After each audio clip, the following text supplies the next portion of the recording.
Komunikasi yang tidak efektif itu bila mana apa yang disampaikan oleh komunikator, pembawa pesan, atau yang menjadi pembicara pada saat itu tidak sampai.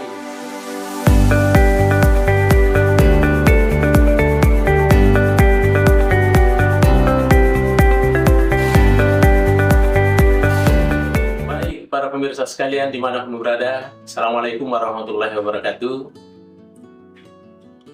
Mengawali untaian kalimat saya, tentunya selalu saya mengetemakan ucapan terima kasih kepada para pemirsa sekalian, di mana selalu menyempatkan waktunya menonton channel YouTube kita ini, yang tentunya selalu berbicara tentang fenomena-fenomena komunikasi. Tentunya saya selalu sampaikan bahwa fenomena komunikasi ini bukan terjadi dalam ruang lingkup yang kecil, tetapi fenomena komunikasi ini tentunya cakupannya sangat luas, sehingga dikatakan bahwa fenomena komunikasi itu mendunia, mengglobal, ya. Oleh karena itu, di mana-mana saja tentunya selalu ada persoalan-persoalan komunikasi yang disampaikan.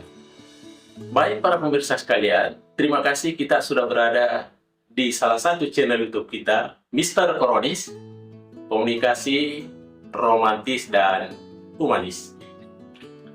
Baik para pemirsa sekalian, tentunya pada kesempatan ini saya akan mengambil lagi satu judul ya, atau tajuk pada hari ini, yaitu komunikasi yang efektif cerah.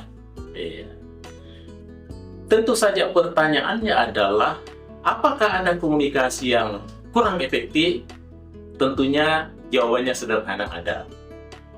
Kapan terjadi komunikasi yang tidak efektif itu? Bila mana apa yang disampaikan oleh komunikator, pembawa pesan, atau yang menjadi pembicara pada saat itu tidak sampai sebaik-baiknya kepada komunikan atau halayak. Sehingga dengan demikian, maka tentunya ini dikatakan komunikasi yang kurang efektif. Kemudian, yang akan kita bahas tentu adalah komunikasi yang efektif. Justru komunikasi yang efektif adalah komunikasi yang tentunya disampaikan oleh komunikator, disampaikan kepada komunikan atau halayak, atau kepada lawan bicaranya, dan ternyata apa yang disampaikan itu dapat dipahami, dapat dimengerti, dan kemudian terjadi feedback atau umpan balik.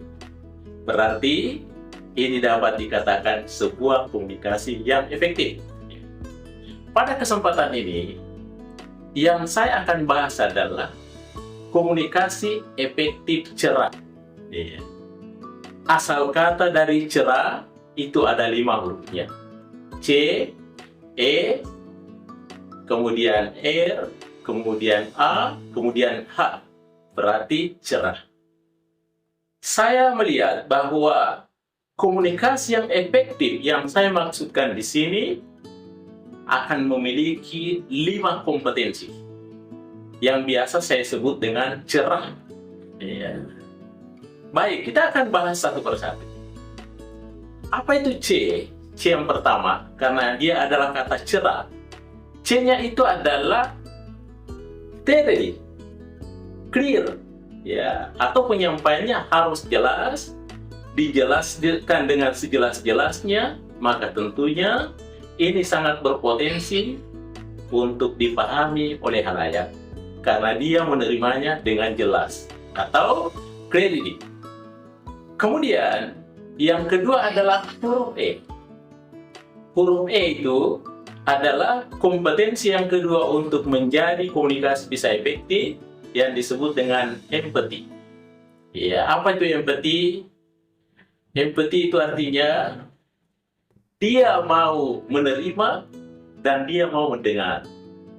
Ya, seorang komunikan atau seorang komunikator tentu tidak selamanya dia menjadi sebuah komunikator, tapi kadang-kala dia menjadi sebuah komunikan. Ini artinya bahwa ada kesiapan untuk mendengar atau mendengar, dan ada juga kesiapan untuk didengar. Inilah yang disebut dengan empati. Dalam bahasa sehari-hari bahwa empati adalah kesanggupan seseorang untuk hidup di atas pemikiran orang lain. Artinya, dia tidak selamanya menjadi komunikator, tapi selalu bersiap-siap juga menjadi komunikan. Tidak selamanya mau didengar, tapi selalu mau didengar juga. Itu yang kedua. Kemudian yang ketiga, R. R itu adalah respect. Apa itu respect? Tentunya di sini adalah ada penghargaan. Baik penghargaan saat memberikan informasi, dan kemudian juga ada penghargaan saat menerima informasi itu dengan baik. Itulah yang disebut dengan respect. Kemudian yang ketiga adalah audible. Ya, apa itu audible? Audible itu artinya apa yang disampaikan itu dapat didengar, apa yang disampaikan itu dapat dimengerti, sehingga terjadi komunikasi yang baik. Dan yang terakhir hanya itu adalah humble. Apa itu humble? Artinya sebagai seorang komunikator, dia tentunya tetap rendah hati menyampaikan pesannya kepada komunikan. Dan tentunya juga sebagai komunikan yang baik, juga dengan punya kerendahan hati untuk menerima pesan, informasi, atau pengetahuan yang disampaikan oleh komunikator. Sehingga terjadi proses komunikasi yang baik. Inilah 5 kompetensi yang dimiliki sehingga dapat terciptanya komunikasi efektif cerah. C-nya itu adalah clarity, yang kemudian yang kedua adalah E-nya empathy, dan yang ketiga adalah respect, dan yang keempat adalah audible, dan yang kelima adalah humble. Baik para pemirsa sekalian, inilah yang sempat saya sampaikan. Mudah-mudahan kita terinspirasi, dan ini menjadi sebuah informasi atau sebuah pengetahuan kepada pemirsa atau komunikan dimanapun berada. Baik, demikian saya sampaikan. Terima kasih atas segala atensinya. Saya mohon diri. Arham Selo. Assalamualaikum warahmatullahi wabarakatuh. Jangan lupa